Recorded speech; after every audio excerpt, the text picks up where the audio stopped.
So in our office, we talk a lot about the importance of a cervical curve or cervical lordosis, okay, which is demonstrated here, this nice backwards curve. And what this allows is some spring in the joints. It takes pressure off of the discs in the spine, and it helps to support our head because we have about 12 to 15 pound heads.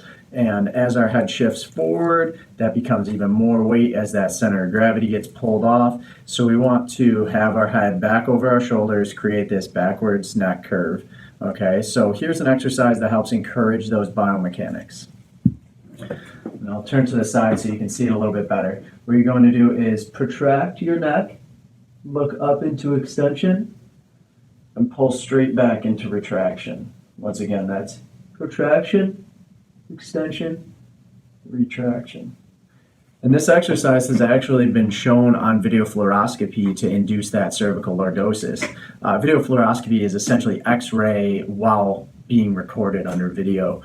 So this is just something to add to your postural routine to help encourage those biomechanics, to help pull your head back over your shoulders, and to help offset that imbalance in musculature that we all develop throughout our day of sitting slouched forward, looking down at our phone, etc.